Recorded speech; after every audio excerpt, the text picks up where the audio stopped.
नमस्कार। आइए बात करते हैं हम यहाँ पर एक 54 वर्षीय व्यक्ति के बारे में। कनिष्ठा उंगली के बारे में मैंने हमेशा कहा है, ये कनिष्ठा उंगली यदि सूर्य के पर्व से इतना ज़्यादा निकल जाए तो ये एकमात्र पूरी की पूरी उंगली पूरे हाथ की रेखाओं को प्रभावित करती है। यानी कुल मिलाकर के ऐसा व्यक्ति, ज़रा ध्यान से सुनिएगा, ऐसा व्यक्ति अपने जीवन के अंदर कभी भी एक रूपता को प्राप्त नहीं करता। ऐसा व्यक्ति कभी भी अपने जीवन में संतुष्टि प्राप्त नहीं करता।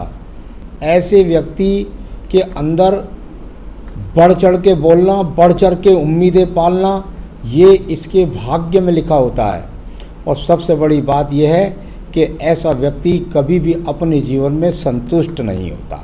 तो ये बहुत ही खराब संकेत होता है जब उंगली यहाँ सूर्य के कट से आगे पहुँच जाए। अब बात करते हैं हम यहाँ पर इसके बाद में आपकी सूर्य की उंगली की। सूर्य की उंगली यश, मान, सम्मान प्राप्त करने के लिए जो उंगली होनी चाहिए, यहाँ पर वो आपके पास है। यानी कुल मिलाकर कह सकते हैं कि आज के समय में, इस समय पर वर्तमान में, क्योंकि मैं वर्तमान की रेखाओं को देख रहा हूँ, कहीं से कहीं तक ऐसा नहीं लगता कि आपके जीवन के अंतर्गत आपने कोई भी मान सम्मान अपना खोआ है, कोई भी दाग दधबा आपके ऊपर लगा हुआ है। अब बात करता हूँ मैं यहाँ पर आपके यहाँ पर शनि की उंगली की।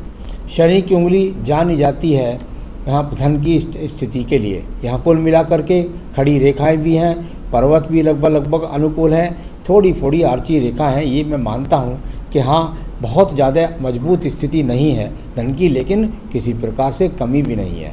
तो ये एक तरह से स्वास्थ्य की स्थिति भी सामान्य है और सामान्य धन की भी स्थिति है। अब बात करते हैं हम यहाँ पर सीधा आपकी यहाँ पर ये आपकी बृहस्पति की उंगली। इसको बताने से पहले मैं वो बताना चाहूँगा कि जब आप इन दोनों उंगलियों को मिला देंगे तो मैं समझता हूँ कि यहाँ बीच में बहुत बड़ा गैप आने वाला है। ये गैप जब होता है तो व्यक्ति अपने परिवार से सहयोग नहीं पाता है, या माता पिता की सेवा नहीं कर पाता है, या पैतृक संपत्ति में विवादों का सामना करना पड़ता है। अब बात कर रहे थे हम बृहस्पति की उंगली की। बृहस्पति की उंगली और यहाँ पर अनुकूलता के साथ है। थोड़ा सा लगता है कि कुछ व्यक्ति थोड़ा सा अपने आप में स्वाभिमानी किस्म का है, किसी के आगे जल्दी से हाथ नहीं फैलाता है। तो इस प्रकार की स्थितियाँ, और जब ये उंगली मिल जाएंगी और यहाँ पर गैप रह जाए तो व्यक्ति के पास चाहे वो कितने भी धन कमा ले, उसका धन रुकता नहीं, या उसके पास धन कभी जुड़ता नहीं अगर यहाँ पर गैप है तो ये अपने आप में पूजा पाठ, दान पुण्य, इस तरह की स्थितियों के लिए तो ठीक ठाक है। अब बात करते हैं यहाँ पर आपकी सीधा बुद्ध पर्वत के बारे में। बुद्ध पर्वत और बुद्ध पर्वत पर यदि मैं देखता हूँ तो ये वो खड़ी रेखाएं हैं जो व्यक्ति के जीवन के अंदर स्थिति कुछ भी हो, उसे किसी न किसी साधन के द्वारा निरंतर रूप से धन प्राप्त होता रहता है। यानी कि ईश्वर कृपा से उसके पास धन का आगमन निरंतर बना रहता है, चाहे स्थिति कैसी भी क्यों न हो। साथ ही साथ संतान का सुख सहयोग भी प्राप्त होता है। अब बात कर लेते हैं आपकी यहाँ पर सूर्य की उंगली के पर्वत के बारे में। जब सूर्य का पर्वत यहाँ पर हो, इस प्रकार से ये रेखाएं होती हैं जीवन के अंतर्गत, और साथ ही साथ नीचे आपको ऐसा लगेगा जैसे यहाँ पे फ्लैग जैसी स्थिति बन गई है। तो ये वो स्थितियाँ हैं कि व्यक्ति के जीवन के अंदर उसे हो सकता है कई बार नौकरी परिवर्तन करना पड़े। कई बार तो मैंने ऐसी रेखाओं में देखा है कि अगर सरकारी नौकरी मिल जाए तो व्यक्ति को सरकारी नौकरी के बाद दूसरी नौकरी मिल जाती है, यानी दो नौकरियां मिल जाती हैं, एक नौकरी ख़त्म हो तो दूसरी। जब ऐसा नहीं होता तो ऐसे आदमी को प्राइवेट सेक्टर में 2 और 3 नौकरियां करनी पड़ती हैं अलग अलग सेक्टर के अंदर जा कर के। कुल मिलाकर ये वो रेखाएं थी आपके पास कि यदि आपने अपनी जीवन में युवा अवस्था में यदि मेहनत कर जाते आप, तो यहाँ मुझसे सवाल नहीं पूछा, वरना मेरे हिसाब से तो ये वो रेखाएं हैं जो व्यक्ति को राज्य सरकार की नौकरी दिलवा देती हैं या सरकारी टेंडर्स का लाभ दिला देती हैं। अगर इससे भी नीचे जाएं तो कम से कम अच्छे सेक्टर के अंदर जॉब दिला देती है। अब बात करते हैं हम आपके धन के पर्व के रूप के। यहाँ धन का पर्व शनि पर्व, लेकिन यहाँ से निकलने वाली ये रेखाएं बड़े बड़े अधिकारियों से व्यक्ति के संबंधों को बनाती हैं, राज्य सरकार से लाभ दिलाती हैं। ये वो रेखा है आपके पास में जो ये यहाँ पर ही खड़ी हुई रेखा है लास्ट में इस जगह से, ये आपकी उम्र का है यहाँ पर 65 के बाद में ये वो खड़ी रेखाएं आपके पास में हैं जो आपके जीवन में, आपने कहा लाइफ में सेटिस्फेक्शन कब होगा, एक सवाल है आपका लास्ट में, लाइफ में सेटिस्फेक्शन कब मिलेगा। ये वो समय है जब आपको लाइफ में सेटिस्फेक्शन नहीं मिलेगा। मेरे हिसाब से तो आज भी सेटिस्फेक्शन है, लेकिन मन में, क्योंकि आपकी वो कनिष्ठ उंगली ऐसी है, वो व्यक्ति को संतुष्ट रहने ही नहीं देती है। तो कुल मिलाकर के अब सेटिस्फेक्शन वाला एक सवाल का मैंने अभी तक आपको जवाब दिया। आइए बात करते हैं आपके बृहस्पति के पर्व की। बृहस्पति का पर्व और यहाँ से ये खड़ी हुई रेखाएं, यहाँ कुल मिलाकर के आपका ईश्वर के प्रति आस्था, पूजा पाठ, जो धन अगर जहाँ जितना आप पे सामर्थ्य होता है उतना आप दान पुण्य भी करते हैं और अच्छी खासी पूजा करते हैं, इसमें कोई भी दोहरा नहीं है। ऐसा इस रेखा के द्वारा भी जाना जाता है। जब यहाँ से सूर्य पर्वत से निकल कर के और इस तरीके से बृहस्पति पर्व को रेखा चली जाए तो ऐसा व्यक्ति बहुत अच्छा पूजा पाठी होता है, बहुत अच्छी गहन ज्योतिषों लोगों से संपर्क भी होता है, उन्हें जानता भी है और कई तरह की उसको कई क्षेत्रों की नॉलेज भी होती है। तो ये अपने आप में इस रेखा का संबंध है। आइए बात करते हैं आपकी हृदय रेखा के बारे में। हृदय रेखा और यहाँ से निकलने वाली ये हृदय रेखा और इस प्रकार से बृहस्पति पर्व को देखती है, यानी मन के अंदर किसी की बुराई नहीं, किसी से ज़्यादा बुराई के भाव नहीं, यानी कुल मिलाकर कह सकते हैं कि अच्छी भावनाओं को रखने वाले आप व्यक्ति हैं और मन अभी किसी प्रकार के यहाँ कोई रोग का भी यहाँ कोई बड़े रोग का संकेत भी यहाँ पर मौजूद नहीं है। अब इसके बाद बात करता हूँ मैं आपके मंगल पर्व की। मंगल पर्व वो रेखाएं निकल रही हैं जो व्यक्ति को कर्म रेखा कह के रूप में कही जाती हैं। जब इस प्रकार की रेखाएं निकले व्यक्ति के हाथ से तो ऐसा व्यक्ति कर्म करने वाला होता है, यानी कुल मिलाकर निठल्ला व्यक्ति नहीं होता, कर्म करने के लिए तैयार रहता है और वो कर्म उसका दूर स्थानों से भी जुड़ता है और साथ ही साथ धन स्थान को भी रेखा देखती है तो कर्म से वो अपने आप का अर्जन कर लेता है। तो कुल मिलाकर अपना अर्जन करने के लिए जो रेखा होनी चाहिए वो आपके पास में यहाँ पर मौजूद है। चलिए अब इसके बाद बात करूँगा मैं आपकी बुद्धि रेखा के बारे में। ये देखिए आपकी बुद्धि रेखा और कुछ डाउन हो गई यहाँ जाकर नीचे की तरफ, थोड़ी सी आगे जाकर प्रभावित भी हो गई कुछ रेखाओं के द्वारा, यानी कुल मिलाकर कह सकते हैं कि बुद्धि के अंदर किसी भी प्रकार की कोई कमी नहीं है, थोड़ा सा डाउन है आगे से जा कर के, तो कभी कभी व्यक्ति मन में बेचैन हो जाता है, बस ऐसा क्या समझ सकते हैं। तो बुद्धि रेखा अपनी है, यहाँ पर किसी प्रकार का सेकंड पर्वर पर कोई मुकदमा झगड़ा झंझट का यहाँ रोग भी दिखलाई नहीं पड़ता। चलिए इसके बाद मैं बात कर लेता हूँ मैं आपको यहाँ पर सीधा चंद्र पर्वत के बारे में। यहाँ पर कई एक्स मौजूद हैं चंद्र पर्वत पर। यहाँ पर ये एक्स यहाँ पर है, एक एक्स यहाँ पर है, एक एक्स यहाँ पर है। तो ये वो एक्स हैं जो आपके जीवन के अंदर, अगर मैं कहूँ तो ये वो एक्स हैं आपके पास में जो आपके जीवन के अंदर आपको निश्चित रूप से मानसिक चिंताओं को दर्शाते हैं, यानी कुल मिलाकर के मानसिक चिंताओं को दर्शाने के लिए ये, और साथ ही साथ कुछ ना कुछ व्यक्ति के अंदर एक तरह का वहम पलता रहता है और या कह सकते हैं चिंता लगी रहती है और अधिकतर देखा गया रोग भी कुछ ना कुछ लगा रहता है। चलिए ये सब रेखाएं हो गई। ये आपके पास व्यापारिक रेखा नहीं है, ये आपके पास बुद्धि रेखा है जो आपकी दिमाग को ज़्यादा चलाती हैं, यानी आप ज़्यादा अपने दिमाग को में सोचते साचते हैं। इस प्रकार की रेखाएं, इनमें कुछ रेखाएं कट भी रही हैं, तो ये व्यापारिक रूप में ये रेखाएं यहाँ पर मैं इनको नहीं कह सकता, क्योंकि इन्होंने पूरा सपोर्ट जा कर के सिर्फ एक कनिष्ठ उन्हीं ने आपका सारा गेम बिगाड़ दिया, वरना मैं आपको कहता कि व्यापार से आपको अच्छा सहयोग मिलता।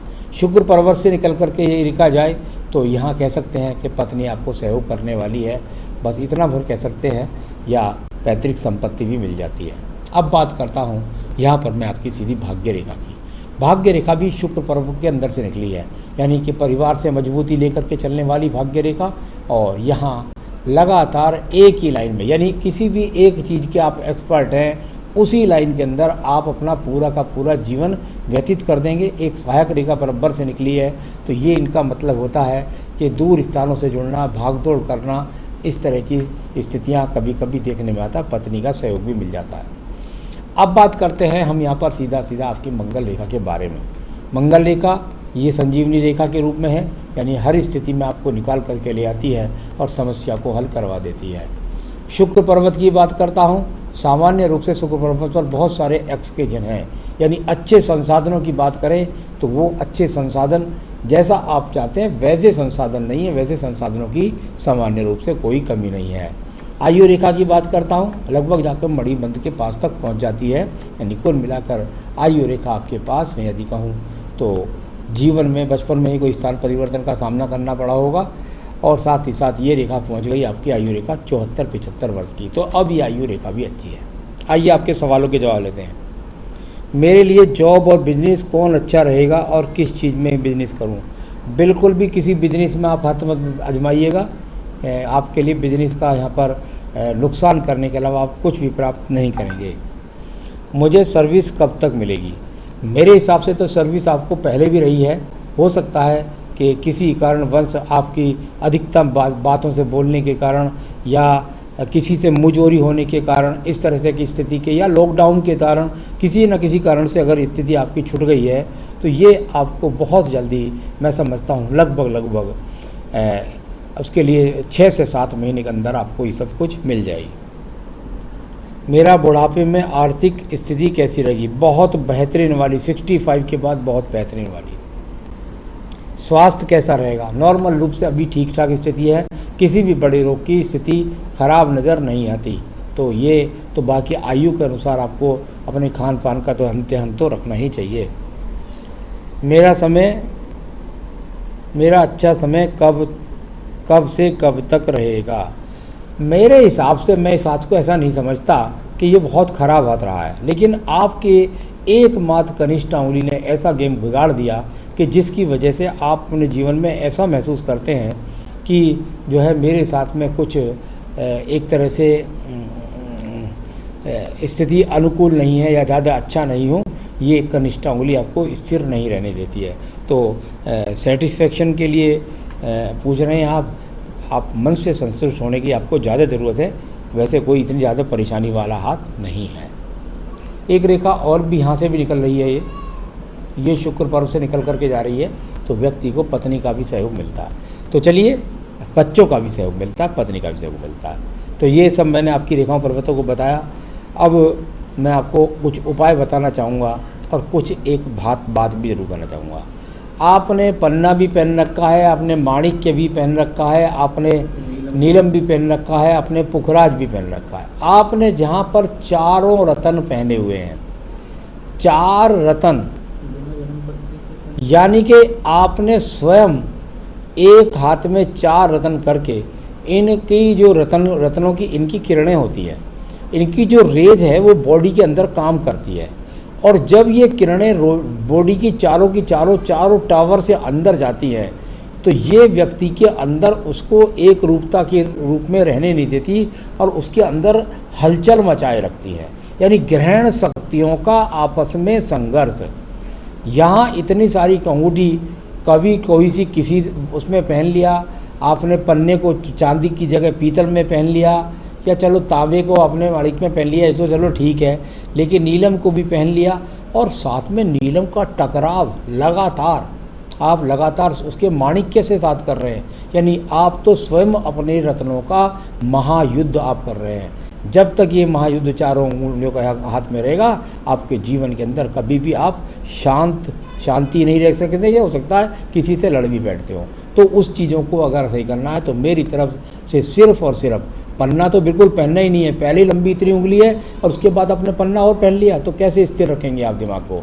तो कृपया करके आपको कोई रत्न अगर पहनना है और वो सिर्फ आपको केवल और केवल बस माणिक्य पहन के रखिए, या माणिक्य और पुखराज पहन के रखिए। 2 रत्नों को आप कृपया करके उतार दीजिएगा, बस एक स्वास्थ्य के लिए और एक वैसे।